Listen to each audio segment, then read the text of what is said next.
Ah, il galère bien. Là, l'ordi, il galère bien.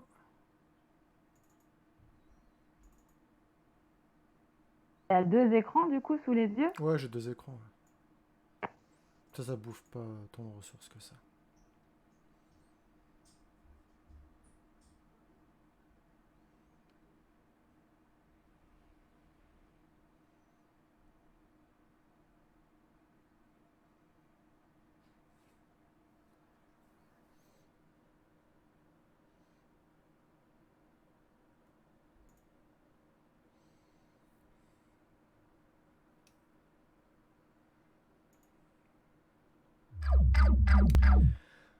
Rebonsoir, bonsoir. Bah, bon, du coup, je mettrai pas le. On a eu un petit crash PC. On a eu un crash PC. J'espère que vous m'entendez bien. On va pas refaire l'intro. On va pas refaire l'intro. Hein. Donc, Estelle, nous sommes de retour. J'espère que tout le monde est. J'ai tout. Ok, bon, bref, peu importe. Bonsoir à tous. Si vous voyez ce replay sur YouTube, je suis Laurent, je suis votre streamer préféré. Bienvenue. Rejoignez-nous sur Twitch. On est bien sur Twitch. On est bien. Euh, Vous êtes sur la chaîne YouTube et sur la chaîne ou sur la chaîne Twitch de Laurent. Je suis éducateur spécialisé. Je travaille avec des enfants en CESAD avec troubles du spectre autistique. Sur Twitch, je parle de social, de médico-social, de culture, de divertissement, d'éducatif et de plein de sujets, ma foi, merveilleux, passionnants. Et ce soir, je reçois Estelle. Estelle, voilà qui est là. J'espère que vous êtes toujours parmi nous. Voilà, je vais refaire un petit récapitulatif le temps que les gens nous rejoignent. J'ai eu un crash PC. Il fait très très chaud dans mon bureau. Le PC n'a pas supporté la chaleur. Donc tout est bon, ça va, nickel. Voilà, il y a Geeko Essence qui est là, qui n'a pas lâché l'affaire. Donc ce soir avec Estelle, on va parler troubles du spectre autistique avec les prises en charge des tout petits. Car avec Estelle, nous on s'est connus, pour ceux qui arrivent maintenant ou qui voient le replay sur YouTube, on s'est connus en 2015 en unité d'enseignement maternel dans une équipe pluridisciplinaire qui prenait en charge des petits lapins qui avaient entre 3 ans et 5 ans. 3 ans et 5 ans, 3 ans, 6 ans à peu près. Donc principalement non-verbaux, avec des troubles autistiques qui étaient assez prononcés. Avant que ça coupe, tu expliquais le concept des équipes pluridisciplinaires avec les différents corps de métier qui avaient l'habitude de travailler avec nous.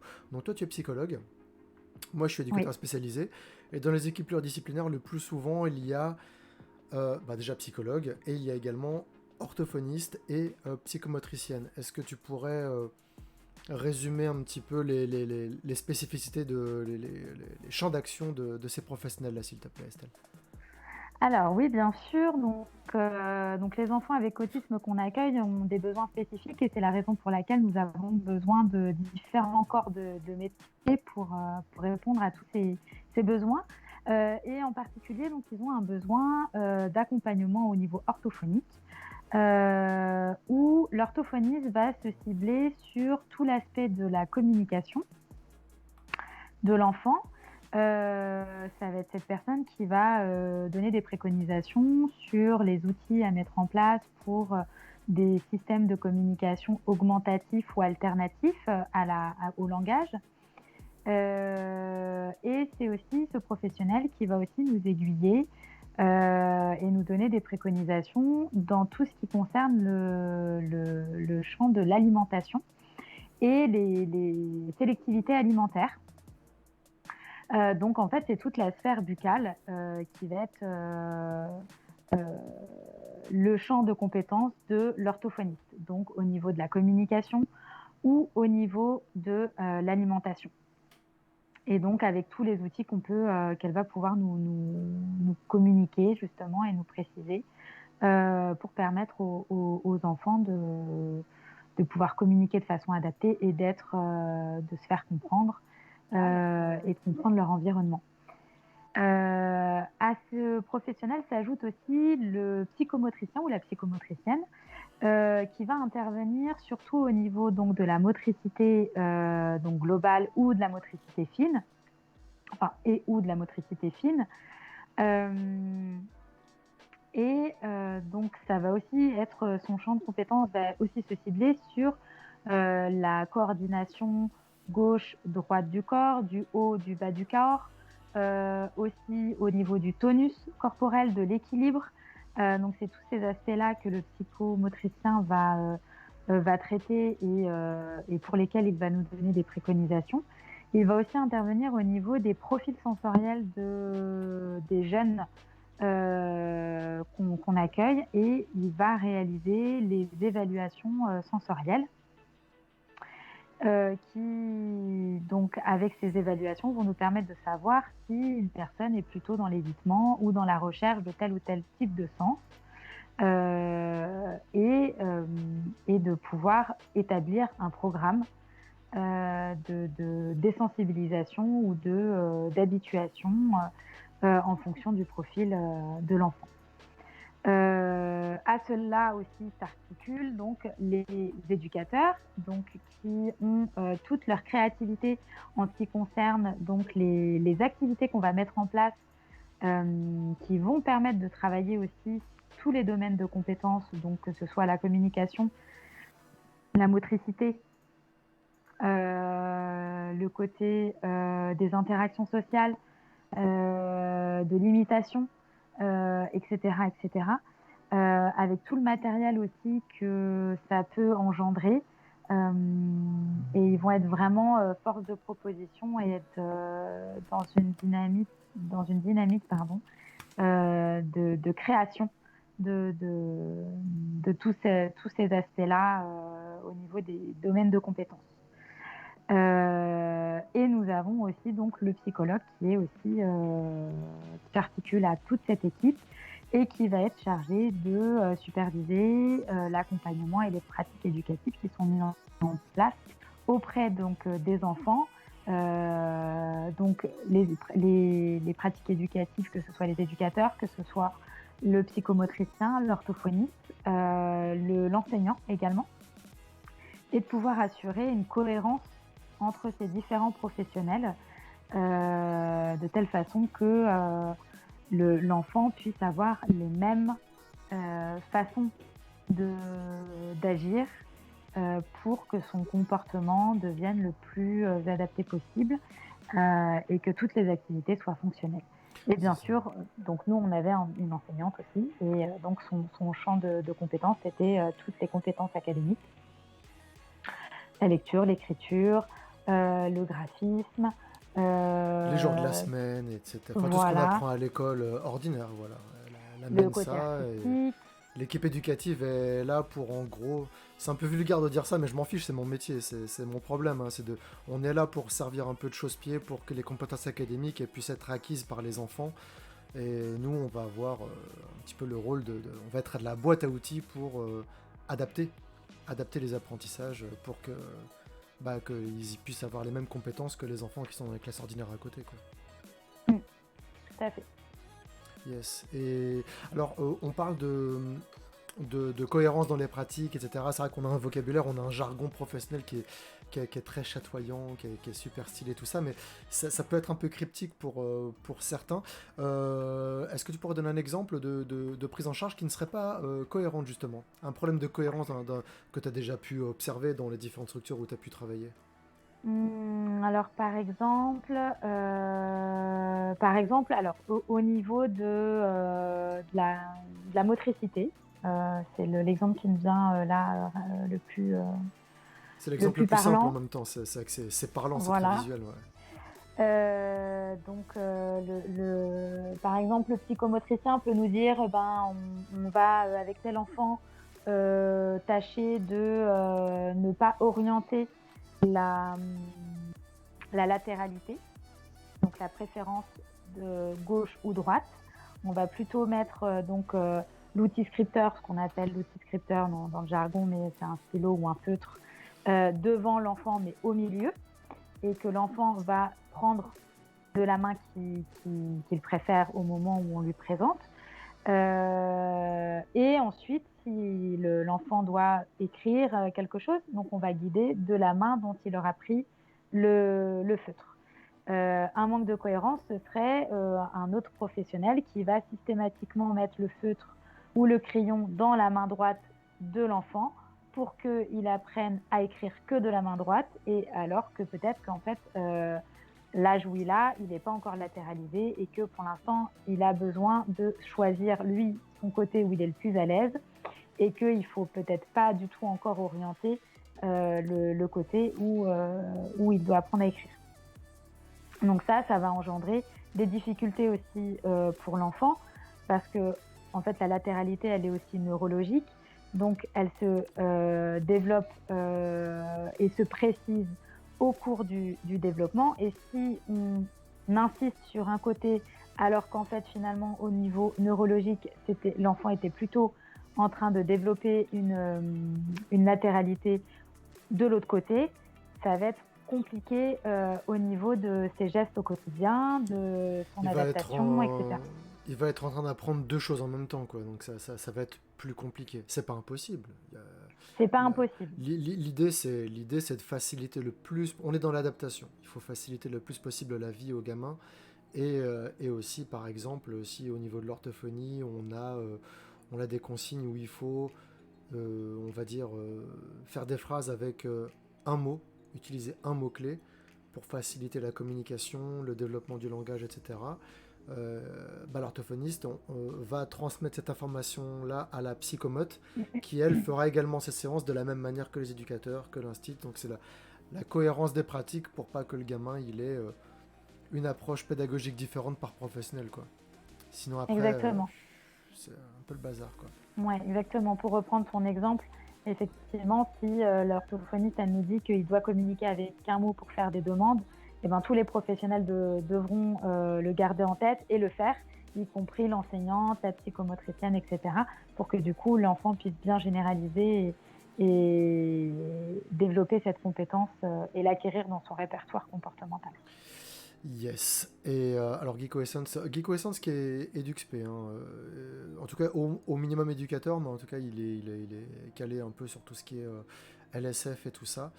AES, donc il est AES, oui, encore plus avec les TSA, je crois. Il ne faut pas donner des infos contradictoires, sinon ça sert à rien. Exactement. Il est en VAE et d'EduxP. Eh bien, bon courage, on pourra parler de ça. Oh là, la VAE, on pourrait échanger. Si jamais tu as besoin d'un coup de main, n'hésite pas, Geeko. Je pourrais même t'envoyer mon mémoire. Tu pourras t'en inspirer. Tout à l'heure, justement, Geeko Essence demandait si on utilisait l'ABA ou l'approche ABA ou l'approche Teach. Donc là, déjà, il va falloir qu'on déplie quelques anagrammes pour les personnes qui sont... Parce que là, si on se met à parler entre nous avec notre jargon à nous, on va perdre tout le monde. Et donc, ABA, Applied Behavior Analysis. Qu'est-ce que c'est que l'ABA, Estelle? Et... Oh là, ça a frisé? Non, c'est bon. J'ai eu peur. L'ABA, le Teach, est-ce que tu pourrais développer un petit peu ce que c'est, Estelle, avant de dire ce que tu mets en place à l'endroit où tu travailles, s'il te plaît? Alors, l'ABA, c'est un c'est peu l'analyse redondant. appliquée du comportement. C'est des questions qu'on te pose 1000 fois par semaine, je suis désolé, mais bon, voilà. Oui, mais c'est pas un problème, ça fait partie du métier et c'est aussi agréable de transmettre ces connaissances. Voilà. Donc, l'ABA, c'est l'analyse appliquée du comportement. De façon très succincte, l'ABA va se cibler sur le comportement de l'enfant, qu'on va chercher à modifier pour qu'il soit le plus adapté et le plus fonctionnel possible dans l'environnement dans lequel il évolue, et que l'enfant puisse être le plus possible intégré à son environnement également. Et donc, avec l'ABA, on va pouvoir permettre de développer des compétences. On va aussi chercher les fonctions des comportements pour pouvoir ensuite les modifier et les réadapter. Donc il y a tout un tas de techniques spécifiques dont on reparlera certainement pendant l'émission. Le Teach va être davantage sur une fil-fille. Alors l'ABA n'est pas du tout une approche qui est exclusive d'une autre approche, au contraire. Le teach et l'ABA, on en fait. Et j'ai rarement travaillé dans des structures où il n'y avait que de l'ABA ou que du teach. Enfin, les deux se complètent et se coordonnent. Le teach va plus se cibler sur l'aménagement de l'espace et de l'environnement, de telle sorte que ça va favoriser l'autonomie de l'enfant. Donc, typiquement, ça va être tout ce qui est de l'ordre des emplois du temps visuel, tout ce qui est de l'ordre des séquences de travail, des séquentiels de travail, tous les séances de travail qu'on va faire de gauche à droite dans la réalisation des tâches, l'organisation du matériel, la façon de présenter le matériel, quand on le présente, la quantité, rendre visuel toutes les informations pour que ce soit compris Ça va être par l'enfant. de la structuration de l'espace, mais une structuration vraiment poussée Voilà. au maximum jusqu'à ce qu'on arrive à obtenir quelque chose où l'enfant arrive à se repérer. Donc on peut arriver à des trucs qui sont qui peuvent même prêter à rire, hein, pour les personnes qui sont pas dans le milieu. Je dis mais c'est quoi ce bordel, en fait, vous avez mis des couleurs partout, voilà, mais il y a des gamins qui ont beaucoup de mal à se repérer, donc il faut adapter. Donc on peut aller super en adaptation, tout comme on peut être super léger avec juste un petit détail, une petite pastille de couleur qui va donner une indication au gamin pour l'aider à comprendre ce qu'on attend de lui, quoi. Exactement. Ça va être vraiment une grosse structuration, une épuration aussi Teach, de l'environnement. c'est marrant parce que teach, on pense à enseigner, teach, mais c'est Ouais. T-E-A-C-C-H, c'est Treatment and Education of Autistic and Related Autism. Communication Handicapped Children. Ouais. Attends, je vais vérifier. Toc, toc, toc. Teach. Treatment and Education of Autistic and Related Communication Handicapped Children. Exactement. Traitement et éducation des enfants autistes ou atteints de troubles de la communication associés. Donc, pour donner un exemple concret, nous, ce qu'on fait souvent sur le Teach, c'est le truc vraiment basique, hein, qu'on va faire dans la plupart des structures, c'est on va essayer de faire une bande séquence, donc une bande où on va mettre des petites images, tac, tac, tac, tac, avec différentes activités, ou juste un petit repère. Par exemple, on peut mettre un petit rond rouge, un petit rond jaune à côté, et en fait, à chaque fois que le gamin va avoir fini un travail, il va reposer le travail, il va voir sur sa bande séquence, c'est le petit rond rouge, donc il va se tourner et il va voir des petits casiers avec des ronds de différentes couleurs, et il va aller prendre celui qui a le rond rouge et il va le mettre devant lui, il va faire le travail. Ça peut être de l'appareillement d'image, ça peut être de mettre des jetons dans une tirelire, ça peut être n'importe quoi. Ce sera des compétences très simples parce qu'il faut que ce soit des compétences qui sont déjà acquises par le gamin. Le but, c'est de travailler l'autonomie. Il finit le travail, ok. Il range le travail et il regarde. Ah, c'est un petit rond bleu. Ok, le petit rond bleu, bah, ça va être cette casier-là. Ok, tac. Et je prends le truc. Ah, bah cette fois, c'est un puzzle. Et on peut faire des bandes séquences très très longues pour faire travailler le gamin en autonomie. On reste derrière, évidemment, pour l'aider si jamais il se perd, un petit peu s'il perd le fil. Mais l'idée, c'est d'avoir quelque chose qui est adapté, donc un espace de travail vraiment bien défini, qui au début va servir qu'à travailler. C'est pas la table du salon, c'est pas. Voilà, on va essayer de structurer au maximum pour aider, pour guider le gamin, pour qu'il comprenne vraiment ce qu'on attend de lui et ce qu'il est censé faire. Après, en temps d'adaptation, on peut aller. Mais moi, j'ai déjà vu, enfin, on a déjà fait, des fois, au lieu de mettre des ronds rouges et des ronds bleus, on a déjà mis des Ariel la petite sirène et puis des Marcus de chez Pas de Patrouille sur les tiroirs, tu vois. L'idée, c'est que le gamin, il arrive à associer ça à un repère visuel sur sa bande séquence, à un travail qui est à côté, et tac, tac. Ça, c'est un peu. C'est pas vraiment la base, mais c'est le truc qu'on retrouve le plus souvent en IME ou en CESAD, en fait. C'est un peu le truc très très stéréotypé du teach. Mais comme tu as dit, le teach après, ça peut être tout. Ça peut être des emplois du temps visuels, ça peut être des trucs, de l'agencement. Moi, j'ai déjà vu des IM teach, mais t'as carrément le sol et les murs qui sont pas en rouge, quoi. La zone Ouais. rouge, c'est pour le travail, la zone bleue, c'est pour ceci, la zone verte, c'est pour cela. Et C'est l'idée d'un lieu, une fonction, c'est ça. et donc ouais, c'est ça l'idée. Chose qui est impossible à faire en appartement, on est d'accord. Hein. Voilà, les parents qui veulent faire du teach, On on peut. peut C'est vrai que essayer, si quand même, mais on pourra pas adapter. on On peut vit dans la retrouver. maison. On vit dans la maison, Mais donc voilà, on va pas utiliser les mêmes supports visuels, mais c'est un peu l'idée quand même de Stéphane Plaza, hein. C'est quand quand il vend des maisons, c'est un peu ça. C'est que dans le salon, bon, il y a une fonction dans le salon, mais on peut avoir différents espaces, mais on va les délimiter avec des tapis, avec des ouais, bah ouais, bien paravents sûr, ou avec c'est ça. des cadres. Enfin, Hmm. tout peut être une idée pour séparer les espaces, mais c'est un peu ça l'idée. Alors, ça peut être flippant pour les personnes qui connaissent pas le teach. Alors, Geeko Essence, je tiens à dire que Geeko Essence, il avait répondu direct. Hein. Il a dit la définition du teach dans le chat. Voilà, parce qu'il est dedans. Comme il fait son mémoire, là, il est à sa VE. Je pense il a des bouquins plein la tête, là, en ce moment. Et alors, faut rassurer les parents, c'est-à-dire que l'objectif du teach, c'est pas d'avoir une maison ultra adaptée.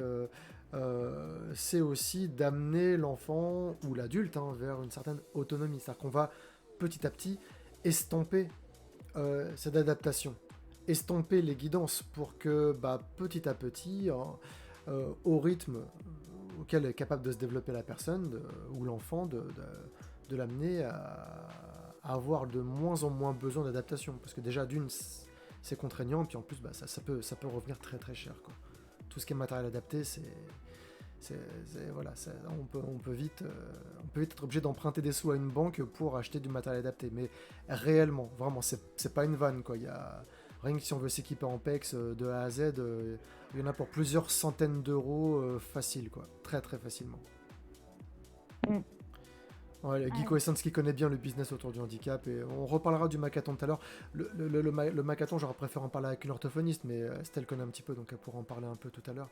Mais donc ABA ou Teach, donc ta réponse, les deux mon capitaine. Voilà, Voilà, c'est pas c'est ça. incompatible, voilà. Et c'est même recommandé d'utiliser les deux ensemble. Ouais, c'est ça. C'est complémentaire en fait, c'est pas contradictoire. L'ABA, Applied Behavior Analysis, donc l'analyse appliquée du comportement, en gros, c'est on va se baser sur les centres d'intérêt de l'enfant euh, pour lui faire des apprentissages. Par exemple, il adore les petits chiens, et plutôt que de lui faire compter des jetons, on va lui apprendre à compter avec des petits chiens. On va prendre des petits chiens en plastique et il va compter. C'est basique. Hein. Il y a aussi tout ce qui est le travail autour du renforcement, le travail autour de la récompense après le travail.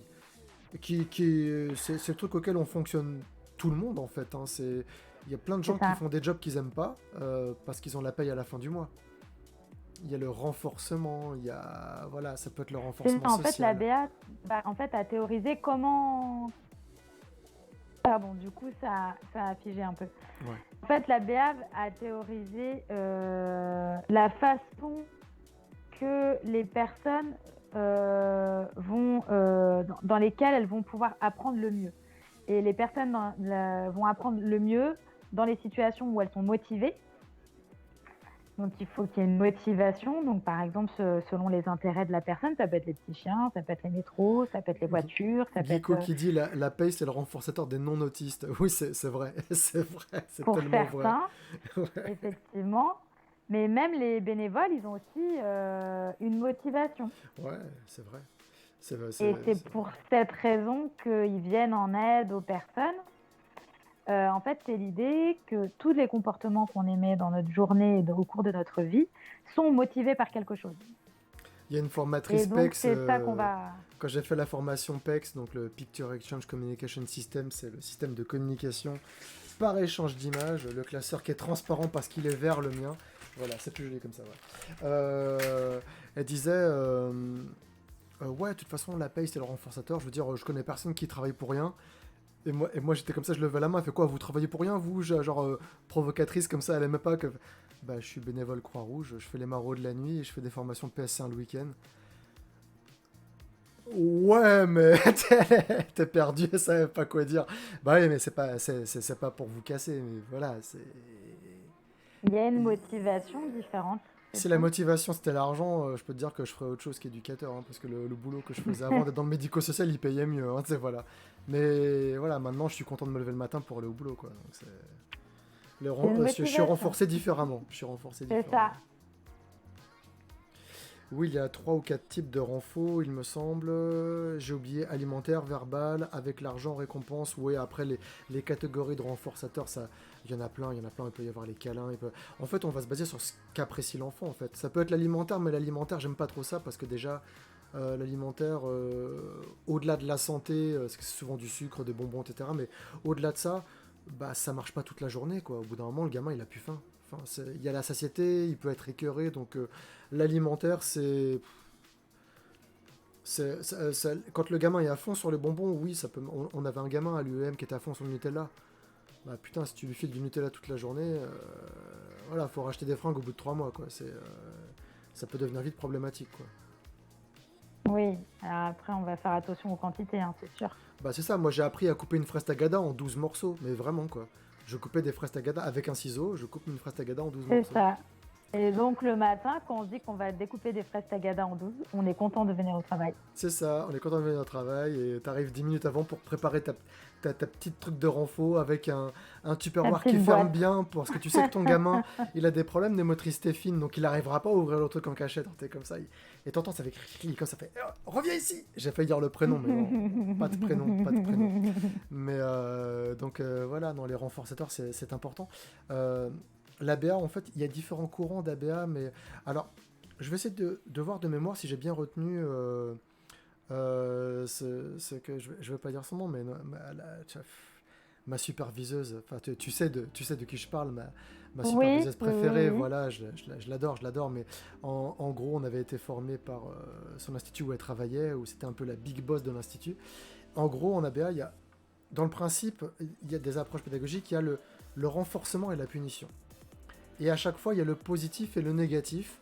C'est-à-dire que positif, c'est pas bien, mal, les notions éthiques. C'est positif, c'est plus mathématique. Positif, on ajoute, négatif, on retire. Donc il y a le renforcement positif, c'est on va ajouter quelque chose de plaisant. Un câlin, une tape dans le dos, félicitations, une tartine de Nutella, ce que tu veux. Voilà. Après, c'est toi que ça regarde, mais on va ajouter quelque chose de plaisant. Renforcement négatif, c'est du renforcement, donc il faut que ce soit plaisant en retirant quelque chose. Donc en fait, on va retirer quelque chose de déplaisant. Le renforcement négatif, donc par exemple, tout simplement, t'as fini le boulot, et bah t'aimes pas travailler, bah on se lève de table, le travail est fini. Donc ça peut être un renforçateur négatif, de dire le travail est fini, c'est parti, machin, puis après en général, en plus t'as du renforcement positif qui s'y ajoute, parce que derrière, il va vers l'emploi du temps et il voit qu'après le travail, il y a une séance de jeu, donc youpi c'est la fête, et voilà. Et d'un autre côté, il y a la punition. Donc la punition, tout le monde voit ce que c'est. Il y a la punition positive, donc tu ajoutes quelque chose de déplaisant. En gros, une tarte dans la gueule, hein, voilà, c'est une position positive, c'est interdit par la Qu'on ne fait loi. pas, d'ailleurs. Ne le faites pas, même chez vous, hein, enfin, même si vous n'êtes pas des professionnels, c'est interdit par la loi. Et c'est pas cool, quand bien même ce serait autorisé par la loi. Euh, Envoyer un enfant au coin, l'humilier devant ses camarades en disant « Ah bah dis donc, tu connais pas ta leçon », c'est de la punition positive. De la punition négative, c'est retirer quelque chose qui est plaisant. Tu veux pas faire la consigne, eh ben je te prends ton doudou. Ça, c'est de la punition négative. Donc on retire quelque chose de plaisant, donc on apporte quelque chose de négatif par cette action-là. Et nous, on pratique pas la punition, c'est pas par éthique, enfin, de base, oui, déjà, on n'aime pas la punition, mais il se trouve que, bizarrement, et là je pense qu'il y a le gouvernement qui pourrait prendre du plomb dans l'aile, c'est que l'être humain en général, pas que les enfants avec autisme, l'être humain dans sa globalité, réagit plus à des stimuli de renforcement qu'à des stimuli de punition. C'est-à-dire que si tu punis quelqu'un chaque fois qu'il fait une bêtise, et bah tout ce que ça va changer, c'est qu'en fait il va s'arranger pour faire la bêtise en cachette, ou alors qu'il va cacher sa bêtise. Alors que si tu vas vers du renforcement positif, ou du renforcement tout simplement, qu'il soit positif ou négatif, le gamin quand il fait quelque chose, il va essayer de faire quelque chose de bien pour obtenir quelque chose. Parce qu'il a plus à gagner à faire quelque chose de cool qu'à cacher quelque chose de pas cool. Cacher sa bêtise, bah ça va être neutre, il va rien se passer. il va rien se passer en fait. Il va pas avoir de renforcement, il va pas avoir de punition, mais il aura rien de bénéfique. Alors que s'il fait quelque chose de cool, il va être renforcé, donc il va chercher à aller vers ce qui suscite du renforcement via l'adulte. Donc non seulement il va faire des choses de cool, et en plus il va s'arranger pour que tu les vois, donc il va interagir avec toi, machin. Donc en fait, le renforcement, c'est 10 fois plus efficace que la punition. Ça sert à rien d'envoyer les gamins au coin, de leur crier dessus, de l'état. Ça sert à rien. Quand bien même on serait dans un pays chelou où ce serait légal de frapper les enfants, c'est contre-productif en fait. C'est... Soyez neutres quand ils sont en échec et renforcez-les quand ils sont en réussite. Ils vont kiffer et ils vont aller plus vers le comportement attendu. Et puis l'idée de la punition, c'est que le problème, c'est que ça n'apprend pas le comportement adapté. La punition, elle est là pour diminuer des comportements. Le renforcement, il est là pour augmenter certains comportements. Et on va montrer dans le cadre d'un renforcement quel comportement on attend de l'enfant. Alors que dans le cadre d'une punition, on lui signifie simplement que tel comportement ne doit pas avoir lieu, mais on ne lui apprend pas comment faire. Et c'est là où, éthiquement, ça pose une difficulté. Et de toute façon, au niveau scientifique, c'est prouvé tous les jours, c'est que les procédures de renforcement, elles sont beaucoup plus efficaces, et il y en a toujours qu'on peut trouver pour permettre aux enfants d'apprendre, plutôt que des procédures de punition qui doivent être utilisées que dans vraiment le dernier recours. Je suis désolé pour les sous-titres, il y a des personnes qui ont des problèmes d'audition qui regardent souvent les streams ou les replays. Là, Estelle, elle fait ce qu'elle peut avec le matériel qu'elle a à la maison. Elle est sur son téléphone portable avec un petit kit main libre. Et Skype, il a du mal à comprendre ce qu'elle dit, donc les sous-titres sont un peu foireux pour Estelle. Voilà, mais écoute, on fait comme on peut. Moi, je suis pro sous-titres. J'essaie de mettre les sous-titres partout où je peux. En live, malheureusement, on fait un peu comme on peut, quoi. C'est déjà une chance de t'avoir avec nous ce soir, donc écoute, c'est pas grave. En plus, je t'ai mis en grand, donc ce sera peut-être plus simple aussi pour les personnes sourdes de pouvoir lire sur les lèvres, comme t'es vraiment en très très gros plan. Donc voilà. Comme tu disais, oui, effectivement, on a des enfants qui ont des troubles de la communication. Les troubles de la communication, c'est pas juste avoir des problèmes pour faire émerger le langage chez l'enfant, ça peut être aussi un problème pour l'enfant de comprendre quand on s'adresse à lui. Il y a des enfants qui ne comprennent pas forcément les consignes qu'on leur donne, qui ne comprennent pas forcément le langage qu'on peut avoir avec eux. Ils vont choper un ou deux mots-clés dans la phrase, mais ils vont des fois taper à côté. Ils vont se tromper de bonne foi, en fait. C'est pour ça qu'on évite d'utiliser la négation. On va pas dire à un enfant ne cours pas. On va plutôt dire viens, marche. Pour éviter les quiproquos, les choses comme ça. Et c'est pour ça que, avec le renforcement, sans même parler à l'enfant, si le langage n'a pas de sens pour lui, avec le renforcement, il va pouvoir comprendre ce qu'on attend de lui, parce que là, il y a un truc cool qui se passe, et là, il n'y a rien. Donc il va aller vers le truc cool naturellement. Et après, on peut pratiquer ce qu'on appelle le renforcement différencié, c'est-à-dire que plus il va aller vers le comportement attendu, spécifique, plus on va le renforcer fort. Par exemple, un enfant qui va parler avec des pictogrammes, il va montrer le truc dont il a envie, on va le renforcer avec, on va dire, par exemple, je ne sais pas. J'aime pas l'alimentaire, mais on va prendre comme exemple l'alimentaire parce que c'est ce qui est le plus parlant. Il va donner un pictogramme avec le chocolat. Je sais pas si j'en ai un là. Non, j'ai pas de pictogramme, j'aime pas ça donc j'en fais pas. Mais j'ai des enfants qui sont pas très alimentaires en plus en ce moment pris en charge donc ils s'en fichent. Il va montrer le pictogramme chocolat. Ok, tu lui passes un petit scrognou de chocolat. Ok, t'as fait ta demande comme ça. On lui apprend à communiquer avec les images. On lui apprend à communiquer. À comprendre qu'il peut demander un truc à quelqu'un. C'est la base de la communication. Après, si le gamin, il interpelle avant de donner le pictogramme et il attend que tu le regardes pour donner le pictogramme, ouh, alors là, attention, là, on est sur un step un peu plus haut, donc un bout de chocolat un peu plus gros. Et là, si le gamin, il tapote sur l'épaule, il te montre, et là, il te fait « Je veux du chocolat, s'il te plaît. » Oh, vas-y, prends la tablette. Voilà, c'est le renforcement différencié, c'est donner des indices concrets à l'enfant pour qu'il voit qu'est-ce qu'on attend de lui, quelle est l'attitude qui est attendue pour cette compétence-là, que ce soit en psychomote, que ce soit en vocabulaire, que ce soit en communication, peu importe le domaine de compétence, on va plus renforcer l'enfant, que ce soit avec un câlin, etc. Même un jouet, on va lui donner le jouet plus longtemps. On va lui donner le jouet plus longtemps ou en plus grande quantité. Si c'est des Lego, bah tiens, quelques Lego. Et s'il dit je veux les Lego, tu lui renverses la boîte de Lego par terre, ça fait du bruit, c'est la fête, voilà quoi. C'est C'est le principe du renforcement à l'effort. Plus ouais. il y a d'efforts, plus on va donner une quantité importante de renforcement. Hey, il y a Naomi des... Ah, j'ai une collègue qui est là, c'est génial. Naomi, c'est trop cool. C'est Skype les sous-titres, exactement, les sous-titres c'est Skype. Et en fait là, si tu veux, Geeko Essence, petite parenthèse, là j'ai les sous-titres pour nous deux, parce qu'en fait, j'ai deux comptes, en fait on est trois sur Skype en ce moment. Il y a Estelle, il y a moi, et il y a Remoi, avec un autre compte. Et dans mon PC, j'ai un deuxième PC qui tourne, j'ai une machine virtuelle qui tourne dans mon PC avec mon deuxième compte Skype. Et c'est lui qui génère les sous-titres pour moi et Estelle. C'est un vrai bordel, Mais je vais racheter de la RAM bientôt et voilà. Envoyer des subs, envoyer des subs pour financer des barrettes de mémoire pour le PC de Laurent.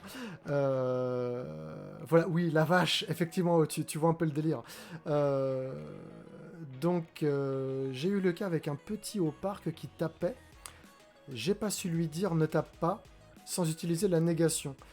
Qui aurait une idée pour la tournure de phrase? Tiens, Estelle, une idée. Comment on pourrait dire à un enfant de ne pas taper sans dire le mot taper? Alors, dans un premier temps, j'aurais tendance à dire peut-être s'interroger sur la fonction du comportement.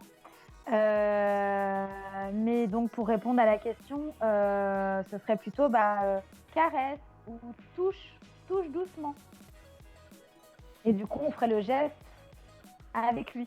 Mais c'est ça le truc. C'est un vrai boulot d'éducateur, quoi. C'est vraiment de s'interroger sur ok, il tape, qu'est-ce que je pourrais mettre en place pour qu'il le fasse plus? Bah déjà, pour ça, il faut comprendre pourquoi il tape.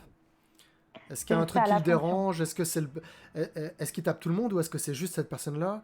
Si c'est juste cette personne-là, pourquoi il la tape elle? Est-ce que c'est son parfum qu'il aime pas? Est-ce que c'est la matière de ses vêtements? Il faut comprendre déjà, ouais, comme tu dis, la fonction du comportement et puis quel a été le déclencheur. Si on élimine le déclencheur, il n'y a plus le comportement problème. S'il tape tout le monde tout le temps, ouais, là c'est plus compliqué. Et du coup, ça va adapter aussi notre accompagnement. Parce que si on a un comportement de taper pour éviter une situation, on ne va pas accompagner l'enfant de la même façon. S'il tape parce qu'il veut qu'un autre enfant se pousse, on va peut-être plutôt mettre en place un système de communication pour qu'il puisse communiquer avec cet autre enfant et lui signifier de façon autre et de façon adaptée qu'il voudrait qu'il se pousse plutôt que d'agir autrement. Et si c'est une fonction peut-être j'ai la réponse d'attention. Elle a répondu dans le chat. Je te laisse finir, je te dirai après pourquoi l'enfant tapait. D'accord. Suspense. Si c'est pour taper, pour obtenir de l'attention, alors dans ce cas-là, on va aussi mettre en place un système de communication pour demander de l'attention de façon appropriée. Ok. Il y a... Mix Alban, oui, j'ai le mari d'une ancienne collègue, Marie, qui était en stream avec moi la semaine dernière, je crois, la semaine dernière ou il y a 2 semaines, je ne sais plus. Bref, c'était il y a 2 semaines. Donc, alors là, c'est un cas intéressant parce que c'est un cas que j'ai eu et l'enfant tape quand on lui dit non. Donc c'est en réaction à de la frustration en fait. Il aime pas qu'on lui dise non. Okay. Nous, ce qu'on avait fait, c'est que tout simplement que c'était déjà à l'UM ensemble. Déjà, il y avait des enfants qui agissaient comme ça. Donc en fait, on avait appris à communiquer avec les enfants sans dire non, de pas utiliser la négation, de pas dire non, parce que si quand on dit non, il tape. Il suffit d'arrêter de dire non. Pourquoi on dit non si on dit non quand il fait quelque chose qui est pas autorisé, on va plutôt l'aiguiller en lui donnant des consignes pour qu'il aille vers la bonne pratique, le bon comportement, quoi. Est-ce que tu pourrais nous donner, Kitty, des exemples de situations où on pouvait pas faire autrement que de lui dire non? Euh, Parce que quand il tape, ouais. En plus, le non, enfin, chez nous, le non, il a tendance à sortir super facilement, quoi. Dès qu'il y a un truc, non, non, non, non, non. Ou alors il fait un exercice, il donne le mauvais picto, non, non, non, non, non. Et puis le non façon mitraillette en plus, hein. Non, non, non, non, non. Ça, s'il aime pas le non, c'est très dur de s'en débarrasser, quoi. De changer ces automatismes de langage, c'est très difficile au début. Euh, toi, Estelle, qu'est-ce que tu ferais comme préconisation si à chaque fois qu'on dit non à un enfant, il se met à taper? La fonction, selon toi, c'est... Alors, moi, déjà, la question que j'aurais, c'est pourquoi on a dit non? Hmm. Si on a dit non et qu'il a tapé, c'est qu'il a fait quelque chose avant qu'on dise non. Il se mettait en danger et mettait les autres en danger sur les jeux extérieurs. Genre se mettre en plein milieu du toboggan et ne plus bouger. D'accord, bah là, bah, moi je Ok. dirais, tu me dis si j'ai bon, Estelle, moi je dirais le guider vers le bon comportement. Viens, on glisse, plutôt que de dire non, on s'arrête pas, bah viens, on glisse, on avance. Viens, et à chaque fois qu'il glisse sur le toboggan et qu'il fait le comportement qui est attendu, qu'il utilise le jeu de manière fonctionnelle, on le renforce, que ce soit socialement ou avec, avec autre chose, quoi. Mais après, peut-être que c'est renforçant pour lui de s'arrêter en plein milieu. Je sais pas. Oui, et puis surtout, peut-être, on va lui apprendre à attendre son tour aussi. Hmm. Après, si c'est se mettre en danger et par exemple grimper sur des structures qui sont hautes et donc du coup là il y a un danger pour lui, on va plutôt intervenir sans réagir de façon émotionnelle, Ouais, neutre. mais Ouais. voilà, on va intervenir et arriver pour bloquer l'enfant à continuer à grimper sur une structure qui est en hauteur par exemple. On va l'amener à redescendre et on va le guider sur un autre jeu. Yes. Et ouais, en étant neutre, sans Exactement. Pour surréagir. pas apporter Voilà. de bénéfices secondaires à ça. Ouais. Après, il peut y avoir aussi. Alors, soit il kiffe grimper sur les trucs, hein. Il y a plein des gamins qui escaladent les armoires, les meubles. Les parents ils deviennent fous parce qu'ils savent plus comment faire à la maison. Euh, Après, il peut y avoir aussi des comportements défis. Il fait ça parce que justement, tu lui cries dessus ou il cherche l'attention, ça devient la star quand il fait des bêtises, etc. Donc, à plus forte raison à ce moment-là, intervenir de manière neutre. S'il n'y a pas la réaction Exactement. de l'adulte, bah, il va dire bon, bah, c'est comme un ado qui insulte un prof. Si le prof il réagit pas, bah, il va changer de cible, puisque ça fait un flop. Oui, en fait, c'est ce qui va certainement permettre que l'enfant ne reproduise pas ce comportement dangereux et qu'il ne se remette plus en danger. Et c'est pour ça que c'est important de s'interroger sur la fonction du comportement en premier lieu, savoir est-ce que c'est pour obtenir quelque chose ou est-ce que c'est pour éviter. Parce qu'il y a deux grandes fonctions dans la fonction des comportements, il y en a deux, c'est soit obtenir quelque chose, soit éviter quelque chose. Donc si c'est pour obtenir de l'attention, à ce moment-là, au moment où ça se passe, évidemment, on va intervenir, on ne va pas laisser l'enfant se mettre en danger, mais on va rester neutre, on ne va pas trop le regarder, même pas du tout, on ne va pas montrer d'émotion au niveau du visage, et puis la fois d'après, on va chercher à anticiper le moment où ça arrive, et on va le guider vers un outil de communication pour qu'il puisse demander de façon adaptée et appropriée de l'attention. Et une fois qu'il aura demandé de façon appropriée, bah là, on va donner de l'attention, on va jouer avec lui, on va être dans l'interaction, dans le jeu, dans le fun, etc. Ok. Mais après, c'est un peu facile comme ça de donner des conseils sans voir l'enfant, etc.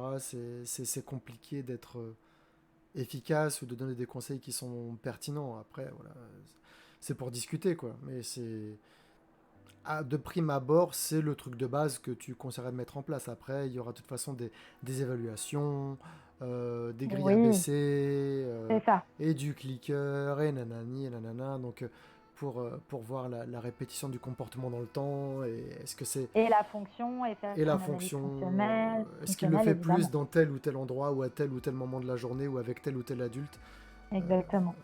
voilà quoi, pour optimiser un petit peu les conseils quoi. Et Alors, objectiver. Geeko, l'idée générale, c'est pas d'attendre le pic d'extinction aussi quand on a un comportement problème. Pic d'extinction, ça me dit rien. Tu vois, Estelle? Oui, oui, oui. Alors, le pic d'extinction, c'est le moment qui arrive quand donc on met en place une extinction à la fonction du comportement, c'est-à-dire qu'on ne va pas donner la fonction du comportement.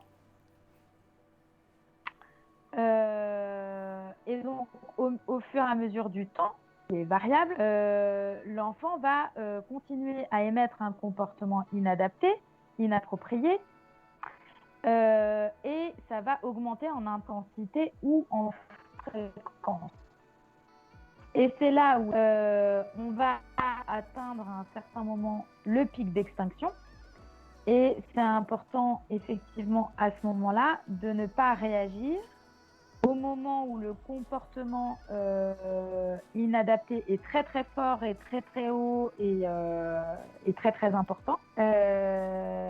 Et si on continue à ne pas réagir à ce moment-là, en fait, d'un seul coup, le comportement va chuter en intensité, en fréquence, en forme, en présence. Parce que justement, comme l'extinction aura été présente jusqu'au bout, la fonction du comportement n'a pas été... Enfin, on n'a pas répondu à la fonction du comportement. Donc, un comportement pour lequel il n'y a pas de renforcement, et ben, il s'estompe et il ne se reproduit pas. Pour donner un exemple très précis, par exemple, un enfant qui va vouloir du chocolat ou quelque chose d'autre en criant. Au moment où un picto sous la main ou geste sous la main parce qu'on ne connaît pas. On va attendre que l'enfant revienne à un moment de calme. Donc, il va crier, crier, crier, crier, peut-être de plus en plus fort, en se tournant devant plusieurs personnes.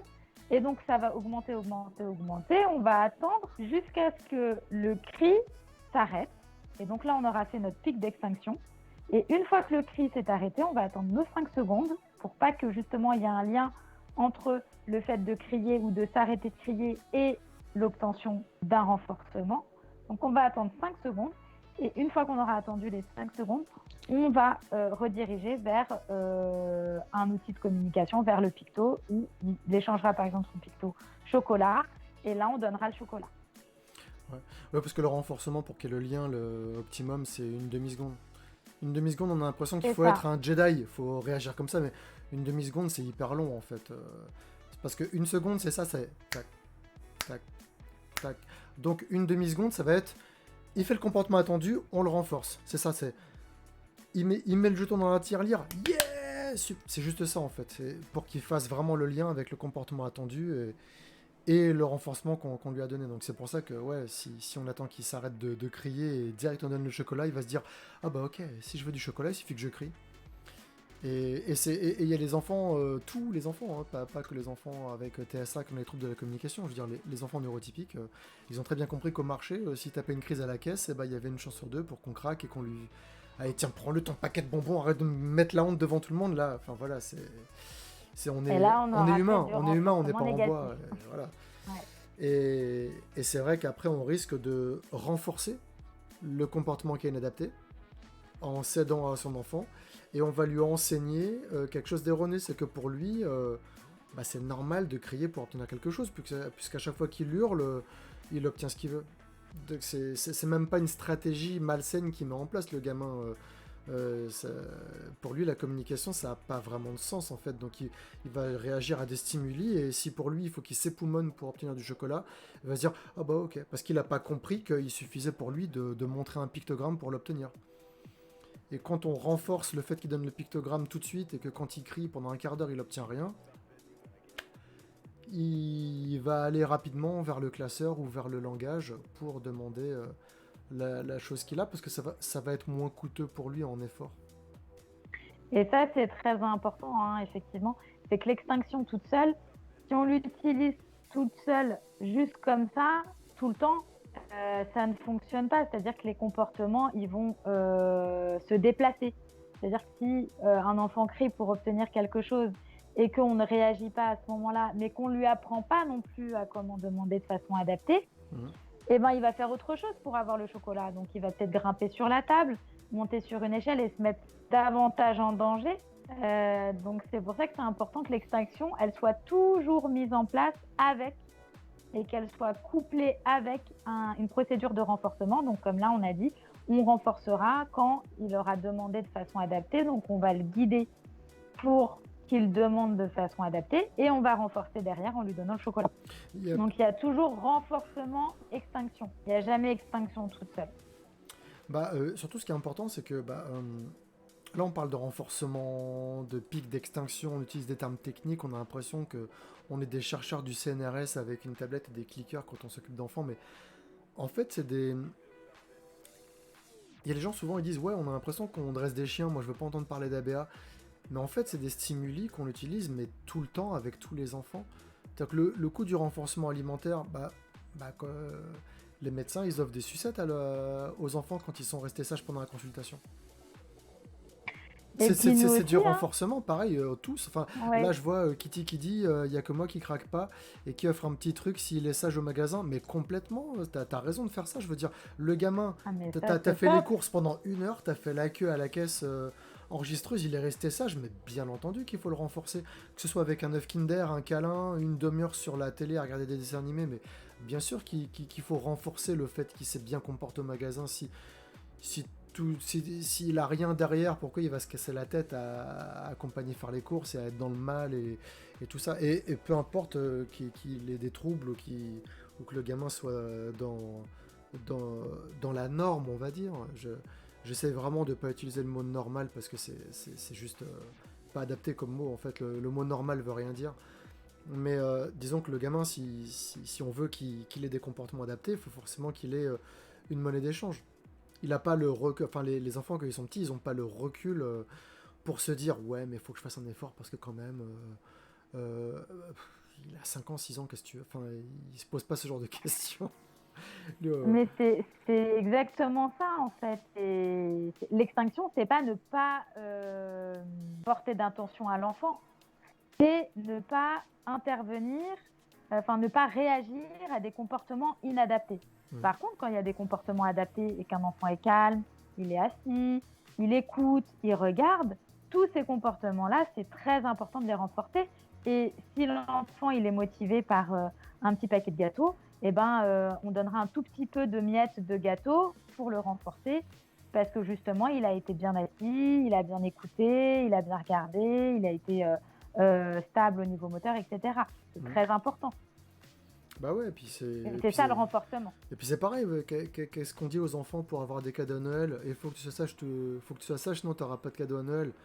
Genre, on pratique le renforcement avec tout le monde, tout le temps, tous les jours, quoi. C'est pour ça que les personnes qui critiquent l'ABA, c'est des personnes qui peut-être manquent un peu de recul sur ce qui fait tenir la société avec tout le monde, en fait. Moi, quand j'étais petit... Moi, je suis né à la fin des années 70, donc ça remonte un peu. Hein. À l'époque, l'Atlantique, c'était qu'une flaque. Moi, on me donnait des bons points quand on était sage en classe. Ou quand on avait une bonne note au-dessus de la main, on avait des bons points. Et au bout de 10 bons points, on avait une image. Et quand on avait 10 images, on avait une grosse image. Avec, en général, c'est une illustration de... genre une petite litho de Fable de La Fontaine, avec derrière il y avait la Fable de La Fontaine, c'était super stylé. Donc ça te motivait, tu vois, t'avais la motivation, faut que je sois sage, faut que j'ai au moins 8 sur 10, comme ça j'aurai un bon point, 9 sur 10, 2 bons points, 10 sur 10, 3 bons points, oh là, mon image, je vais la voir, ça va être cool. Et le renforcement, tout le monde le fait tout le temps en fait, c'est juste que nous c'est tellement exagéré, quoi.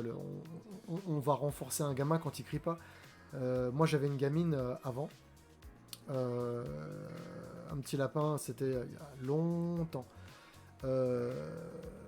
Elle se frappait beaucoup, elle criait beaucoup, et en fait on la renforçait chaque fois qu'elle était calme. T'imagines un peu le truc.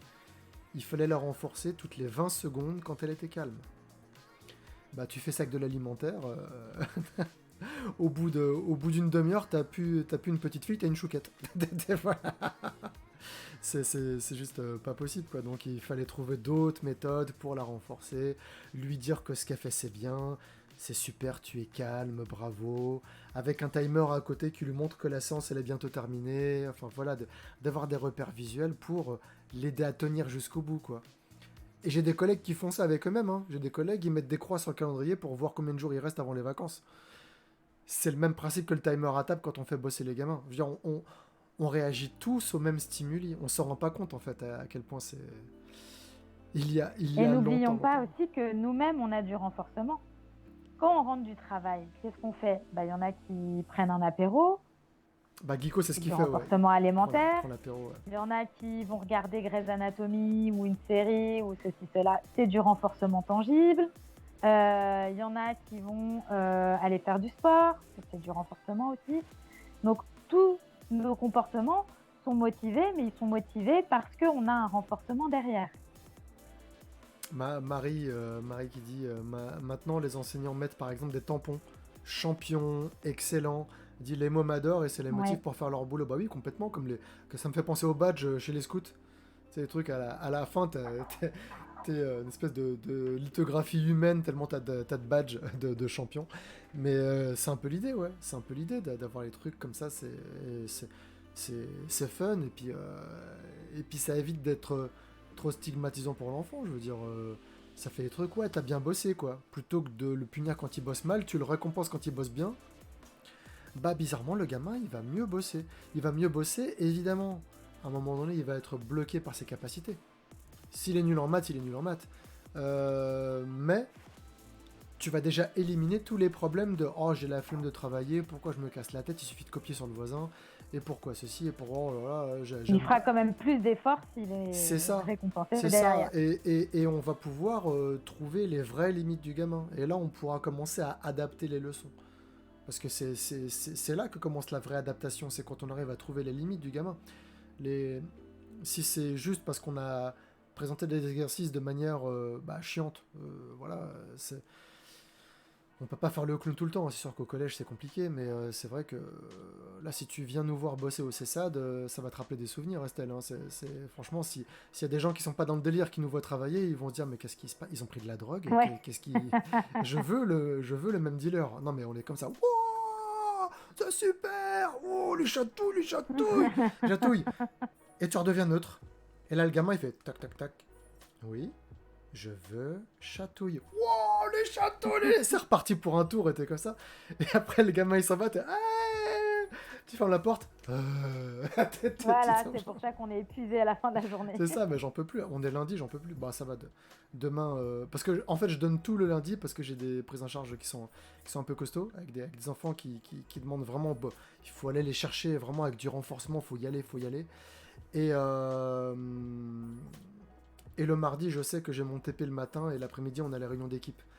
Donc je sais que le mardi, voilà, donc je donne tout le lundi.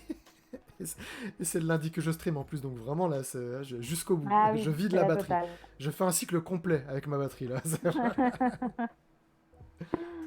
Les autocollants smiley, content, pas content, neutre. Ouais, effectivement, il y a ça avec les, comment on dit, les contrats de comportement. On fait des fois ça avec les contrats de comportement pour... on a une liste d'actions avec des pictogrammes pour dire bah crier avec le gamin qui est comme ça, on met un petit trait rouge dessus. Le gamin qui tape ou qui tape comme ça avec la main ouverte, avec le panneau barré comme pour défense de stationner. Et je sais pas, jeter les jouets, c'est interdit. Et à côté de ça, bah, du coup, quand il fait l'action, bah, il y a les petits smileys rouges qui arrivent. Et quand il se comporte bien ou quand il a le truc, toutes les 30 secondes, il y a un petit bip bip et tac, on met les trucs verts, tac tac tac.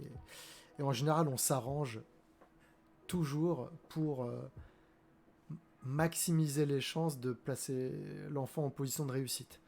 C'est qu'il faut vraiment, même si tu ajoutes des smileys rouges, parce que c'est de la punition ça, faut faire attention à ça, mettre des smileys rouges c'est de la punition.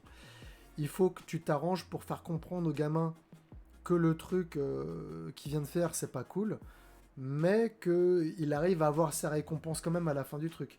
Quitte à ce qu'il ait de la guidance et qu'il ait une micro-récompense parce qu'il n'a pas fait en autonomie, mais faut faire gaffe aux punitions parce que si tu mets trop de smiley rouges et que tu arrives jusqu'au bout, bah t'es obligé de tenir le bluff jusqu'à la fin. C'est-à-dire qu'à la fin, bah ok, bah t'as bossé, mais t'as pas de renforcement parce que t'as eu trop de smiley rouges.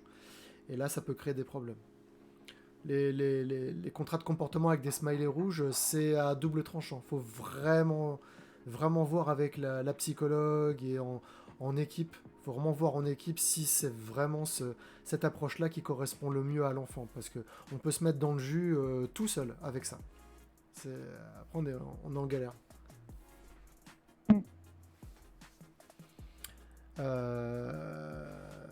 Donc on a vu la BA. Oui, alors il y a... je vais ramener le sujet parce que Geeko Essence a la gentillesse de ne pas mettre le... On a eu un petit débat sur Twitter, dans la bienveillance évidemment, mais tu connais Estelle, hein, mon positionnement par rapport à tout le business qui est autour du handicap. Et Geeko, il a un peu la même approche que moi. Et en fait, il a dit un truc avec lequel j'étais pas d'accord. Donc on va pas trancher ce soir, évidemment, parce on a des partis pris, on est tous biaisés par la vie et par les cas qu'on a eu à gérer. Geeko avait un avis assez tranché.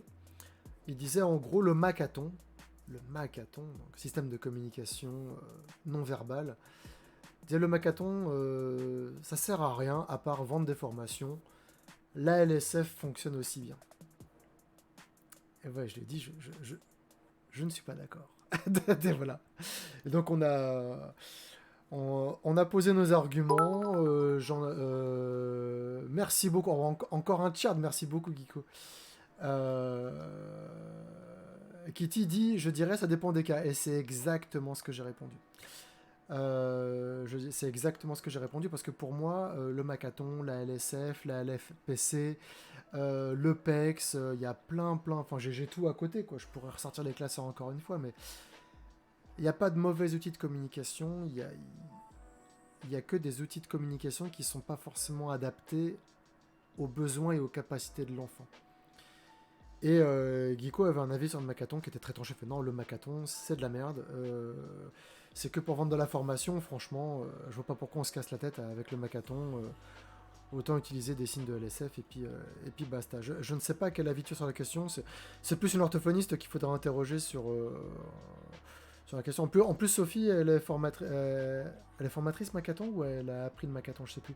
Mais en tout cas, ouais, elle n'est pas formatrice Macathon de mémoire. Elle n'est pas formatrice Macathon. Il y en a... Elle l'a appris, mais elle n'est pas formatrice. Oh, il y en a quelques dizaines en France, pas plus des formateurs Macathon. C'est très très rare.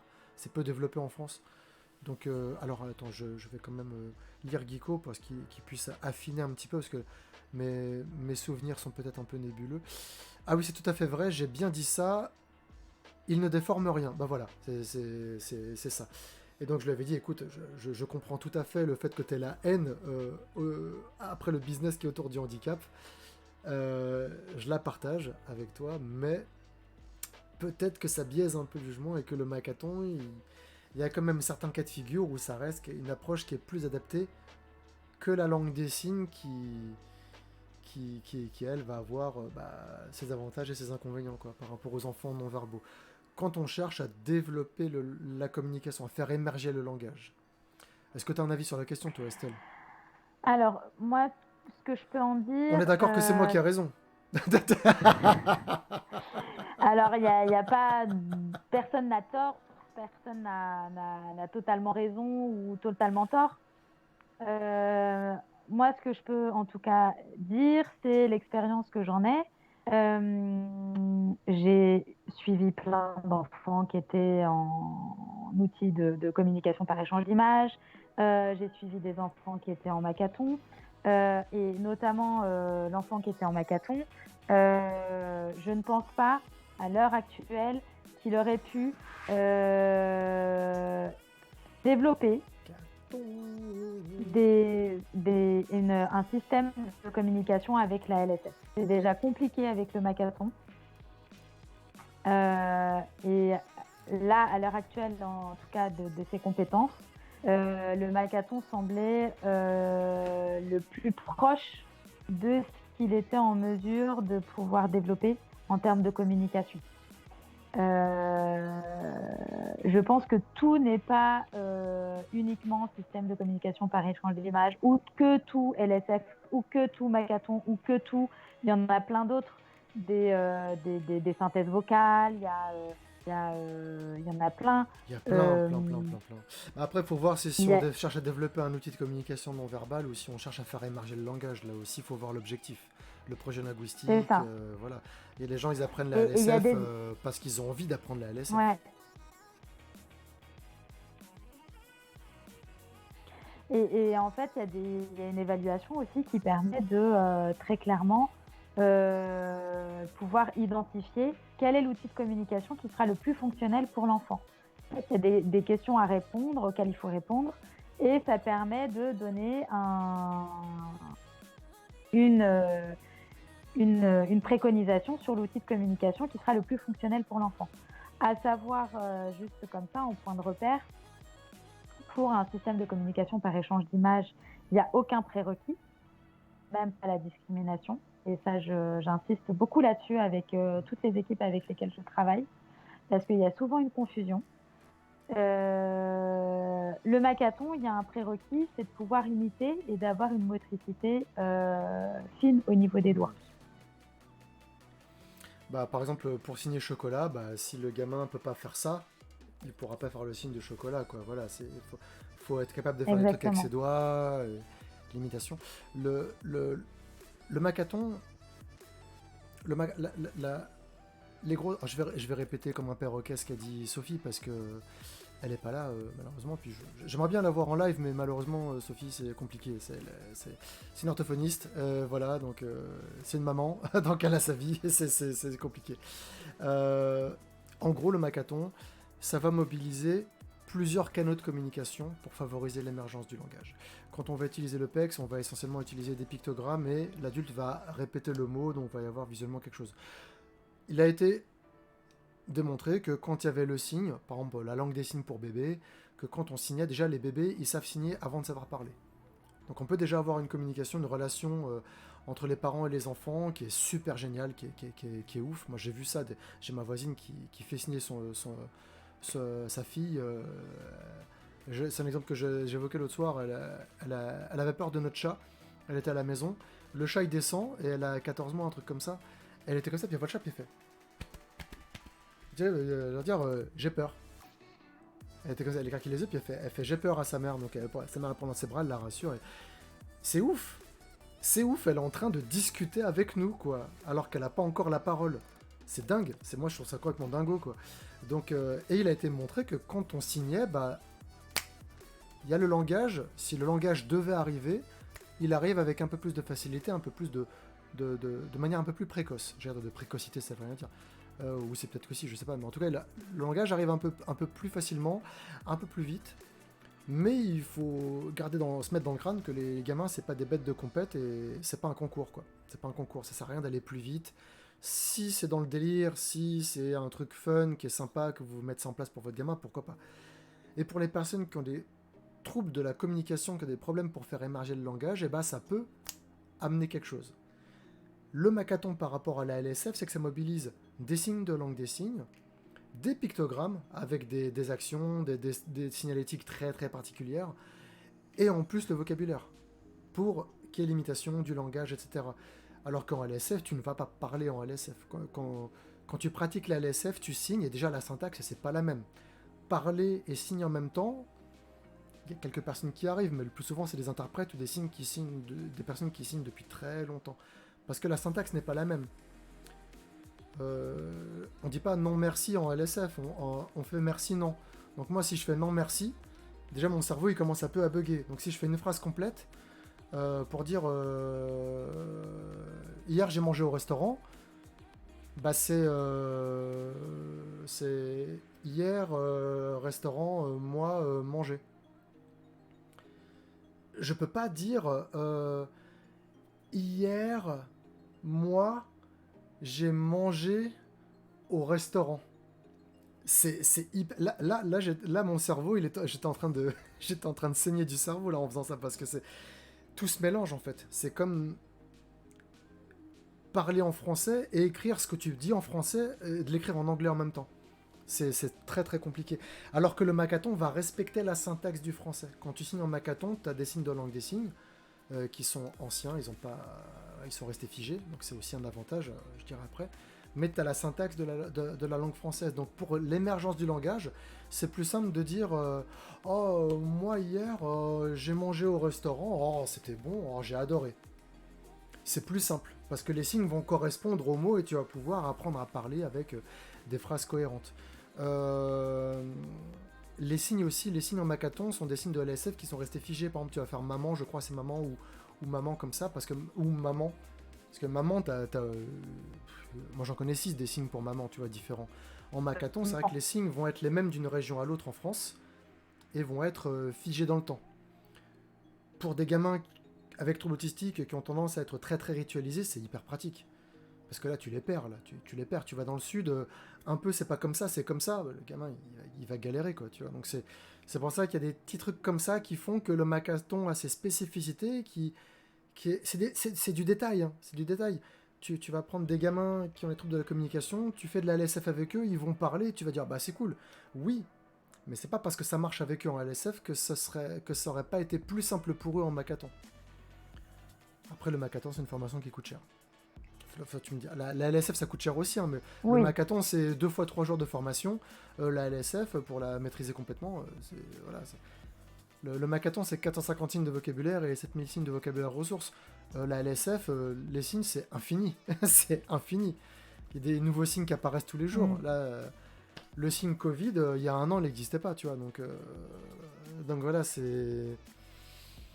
Moi, j'ai plutôt tendance à aller vers ce qui est le plus adapté pour l'enfant. Et si l'enfant, il est plus Makaton que LSF, eh ben, je vais sur le Makaton. S'il est plus LSF, je vais sur la LSF. S'il est plus LFPC, moi, je code pas. Mais voilà, il ira avec un collègue qui sait coder en LFPC. Et puis voilà. Mais le tout, c'est...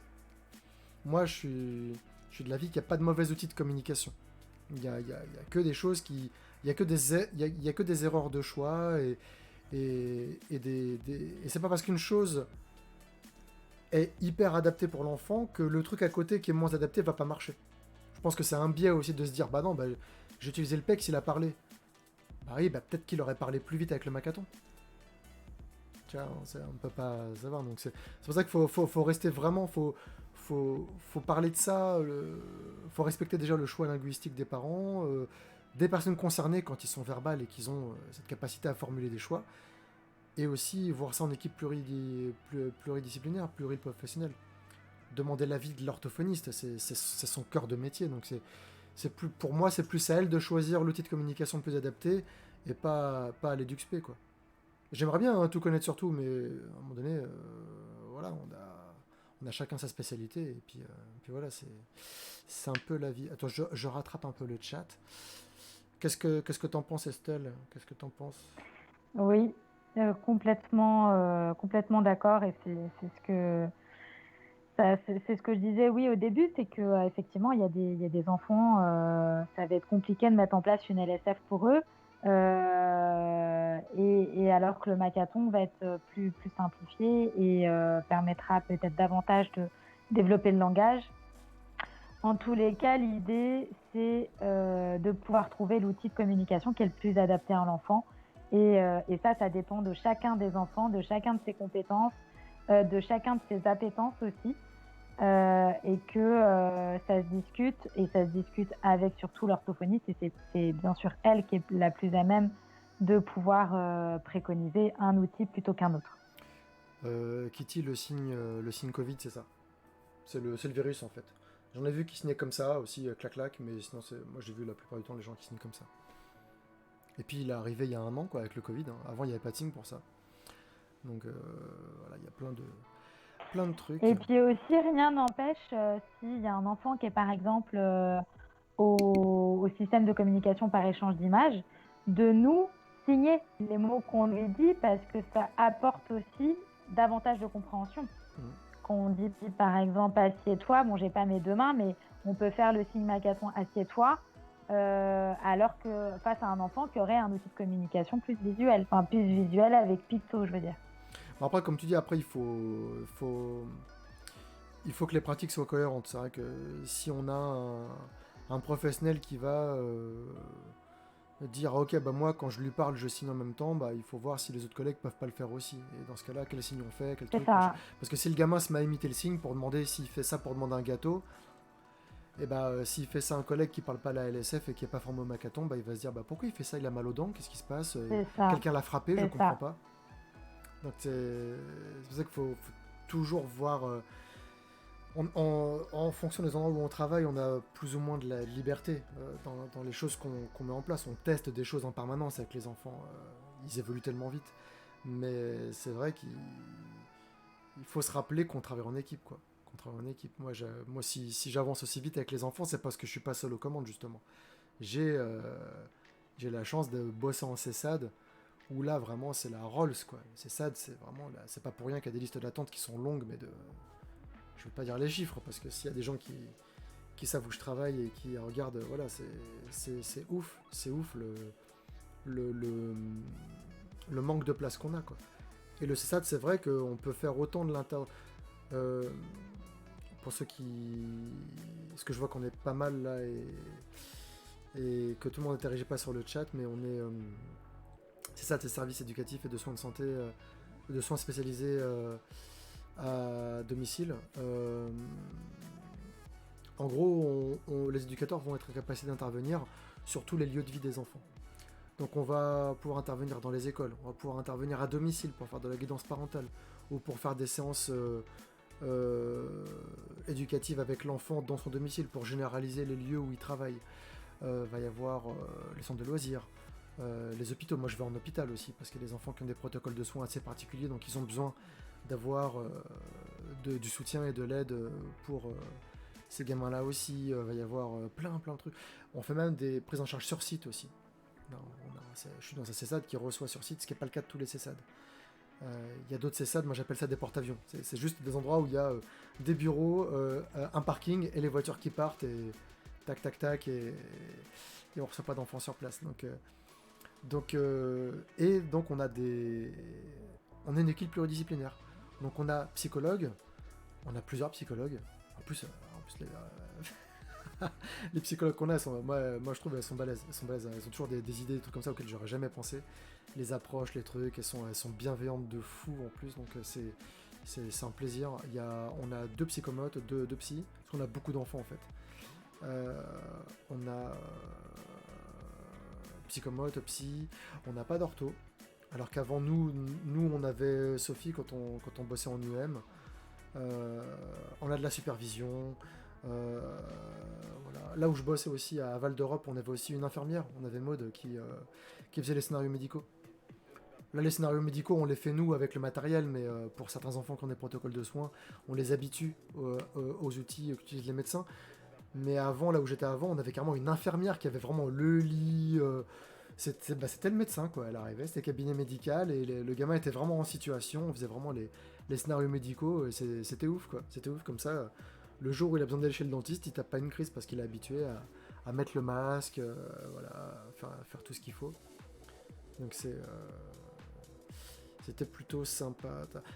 T'as qui, toi, dans ton équipe, toi, Estelle? T'as psy, psychomote, ortho, infirmière, t'as à total, ou les parents ont du Ah, ce libéral à serait côté pour bien. compenser?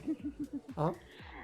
Ce serait bien si on avait tous tout ça, mais alors nous, on a donc éducateur, Ouais. psychomotricien, enseignant, psy, puisqu'il y a moi, Mm.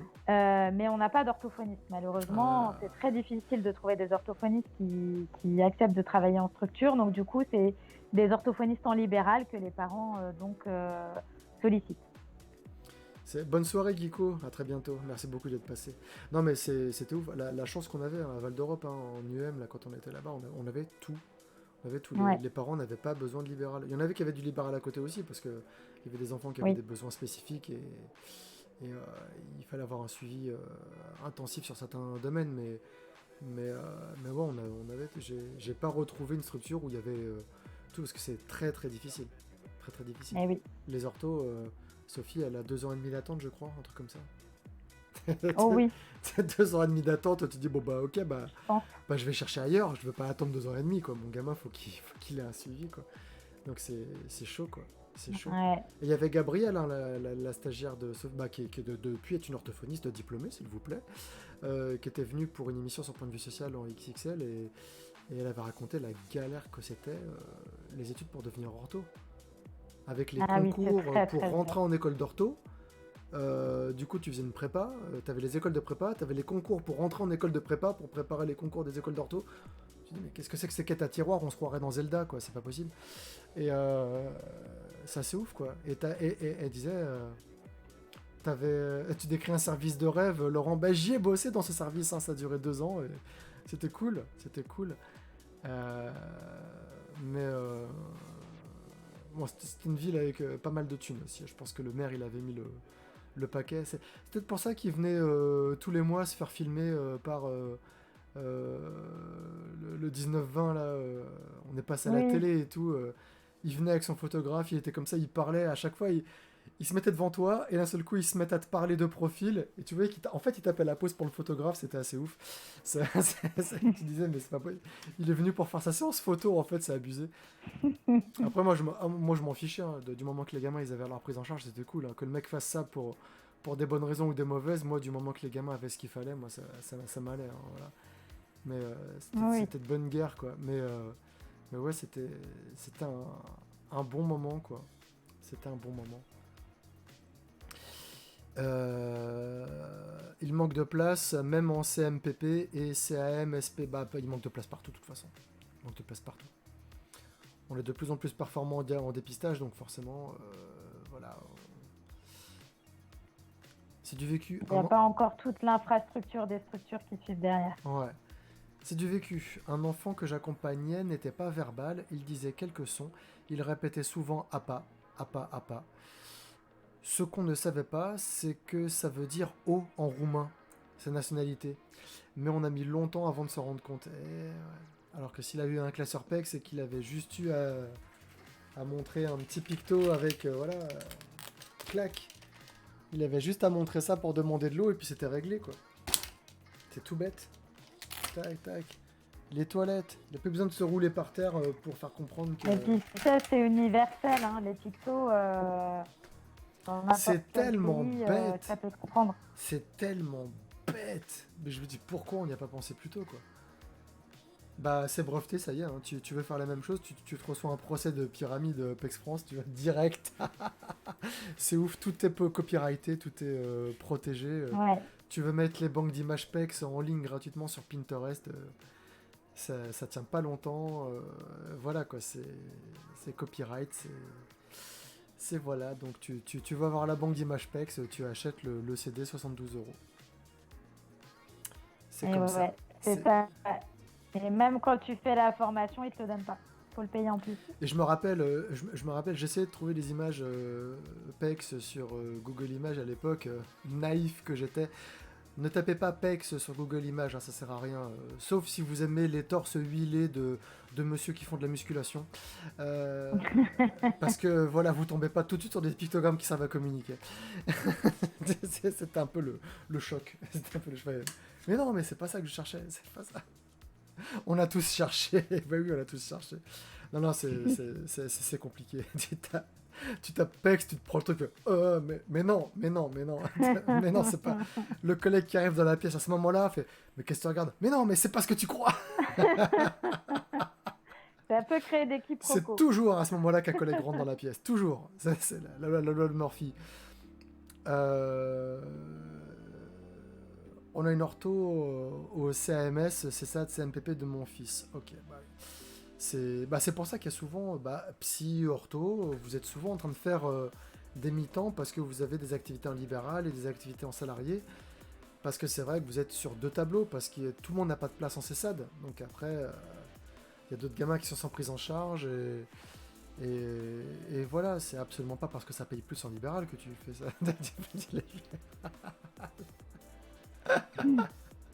Non, non, mais il y a le. Moi, Sophie voulait faire du full libéral à un moment donné, mais Elle pouvait pas parce qu'en fait, elle voulait pas lâcher les enfants qu'elle avait suivis pendant des années. C'était pas possible. Donc même si je perds de l'argent, je peux pas. Je peux pas, faut que j'aille jusqu'au bout. Je vais les accompagner. Je prends plus de nouveaux enfants, mais voilà, c'était pas possible pour elle d'arrêter le truc. Donc même enceinte jusque-là, elle continuait les trucs. C'est voilà. Mm. Euh... Bon sang, je suis. Alors, c'est Marie qui dit bon sang, je suis dans une IME, sans ortho, sans psycho, sans psychomote, sans médecin, bientôt sans enseignant et sans infirmier. Ok. Écoute, Il y a des éducs. je t'ai déjà dit, Marie, éloigne-toi de la Suisse et viens dans le Val-de-Marne. On est bien dans le Val-de-Marne. Je remets ça sur le tapis à chaque fois pour qu'elle revienne. Non, Marie, j'ai travaillé avec elle dans mon foyer pour mineurs pris en charge par l'aide sociale à l'enfance, des mineurs isolés. Et on a passé 2 années folles ensemble. On a vécu des choses, mais hyper intenses, avec des gamins qui avaient aussi des problématiques qui étaient folles. Et on a vécu des trucs.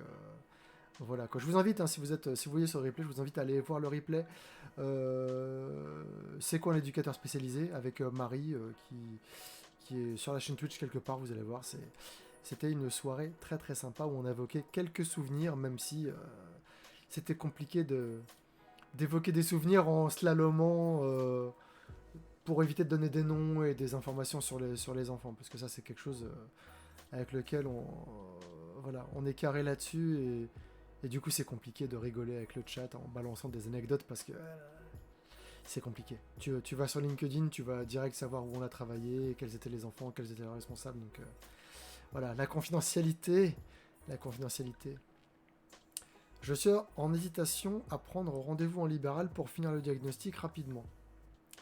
J'attends le rendez-vous ortho pour le prince, mais même avec l'ortho, au lieu de son diagnostic. De toute façon, le diagnostic, tu disais, Estelle, dans le premier live qu'on a fait ensemble, le diagnostic pour l'autisme, il faut que ce soit posé par un médecin. Donc ça passe obligatoirement par un psychiatre. Après, au niveau, il peut y avoir des diagnostics autres que l'autisme. Il peut y avoir de la dyslexie. La dyslexie, il peut y avoir plein de troubles qui peuvent être détectés par un ortho, qui peuvent avoir aucun lien avec l'autisme, ou venir en plus du reste. Alors Marie, des personnes non diplômées, malheureusement, c'est un vrai scandale. Attends. Je suis en hésitation à prendre... Ah, j'ai loupé quelque chose, Marie, attends. Tac. Bon sang, je suis dans un IME ortho, machin... Des personnes non diplômées, malheureusement, c'était... Oui, c'est vrai, j'étais pas diplômé quand j'ai bossé avec Marie. C'est à ça qu'elle fait référence, j'étais pas diplômé en 2010. C'est 2009-2010, j'étais pas diplômé. J'étais pas... Pour Lille, aucun personnel qualifié.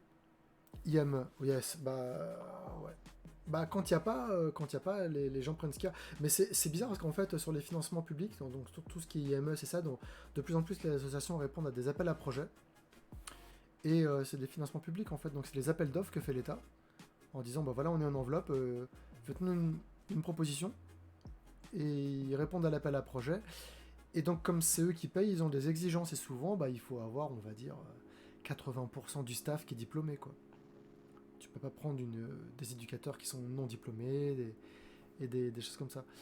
Après, quand sur ton secteur, t'as personne qui est diplômé, peut-être qu'ils peuvent avoir des dérogations, je sais pas, mais... Qu'est-ce que tu veux ? Je sais pas. J'ai pas d'avis sur la question, parce que moi-même, j'ai travaillé sans être diplômé pendant quelques années, et ce qui m'a permis par la suite de faire des formations et de rentrer dans les clous au fil des années, quoi. Il y a les financements, mais notre région est tellement chère que personne ne postule. Ouais. Yep. Donc voilà. Bah écoute, voilà ce qui est pour les prises en charge. Il est 22h. Je te propose qu'on passe un petit peu à la conclusion. Estelle, qu'est-ce que tu voudrais ajouter avant qu'on se quitte ? Parce que là, je pense que t'as plus de sang dans le bras. Depuis tout à l'heure, tu tiens ton téléphone, là, à bout de bras. Oui. Je change de main de temps en temps, mais... Non, ce que je pourrais dire en mot de la fin, c'est que c'est vraiment très, très important de mettre en place les recommandations de bonne pratique. On le dira jamais assez, donc c'est très, très important. Donc c'est l'ABA, c'est le Teach, c'est, toutes les approches d'éducation structurée, en fait, qui ont montré des résultats, mesurables auprès des enfants. Donc ça, c'est très, très, très important. Vous pouvez retrouver toutes les recommandations de bonnes pratiques sur internet en tapant recommandations de bonnes pratiques, autisme 2017, si je ne me trompe pas de date. Et que donc on peut qu'on se forme aussi tout au long de sa vie à mettre en place ces approches-là et qu'on progresse au fur et à mesure des années, et que l'apprentissage n'est jamais fini, mais que c'est très très important, voilà, de pouvoir mettre en place ces approches-là, qui donneront des résultats de toute façon, quel que soit l'enfant. Eh ben, merci beaucoup. Merci beaucoup Estelle d'avoir été parmi Merci. nous ce soir. Merci à tous ceux qui ont suivi le chat. Merci à ceux qui ont regardé le replay. Je vous rappelle que vous pouvez retrouver tous les replays des lives Twitch sur la chaîne YouTube que vous êtes en train de regarder. Si vous êtes sur Twitch, dans la bio, il y a tous les liens cliquables pour vous renvoyer vers les bons points de chute. Toutes les informations, tout ce qui est des chaînes, des réseaux sociaux, etc. Si vous voulez soutenir mon travail avec un don, tout est sur le site laurentcharrier.fr. Donc vous avez tout dessus. J'ai un Tipeee, j'ai un Utip, je crois même que j'ai un Patreon. Enfin voilà, donc si vous voulez faire un don ponctuel ou régulier, vous pouvez rejoindre ces plateformes pour m'aider à financer par exemple au hasard une barrette de RAM pour mon ordi pour éviter que le stream crache en plein milieu. Aïe aïe, je sais pas à quoi va ressembler les replays, mais c'est pas grave. c'est pas grave, écoute. J'espère que bientôt on pourra se revoir pour faire peut-être une émission côte à côte. Avec plaisir. Voilà, avec l'assouplissement du protocole sanitaire. Peut-être même un resto. On parlera boulot, mais entre nous, parce que Ouais. j'ai l'impression qu'on ne parle que de ça. On ne parle que de boulot, mais c'est parce que voilà, ça nous plaît. Et on aime bien transmettre un petit peu Ça nous prend aux tripes, c'est ça. le truc. Bah oui, puis on bosse avec des enfants, donc c'est facile de se laisser prendre au jeu, quoi. Avec les petits lapins. Sur le site de la NESM, non, merci, ok, j'ai pas suivi. J'ai lu le chat avec un petit peu trop de retard. Donc voilà, merci à vous, merci pour les follow, merci à Geeko Essence d'avoir été là, d'avoir participé dans le chat, pour les beats. Et ben voilà, je vous dis à très bientôt. Je te récupère dans quelques instants, Estelle. Bonne fin de soirée à tous. Bonne fin de soirée. Bye bye.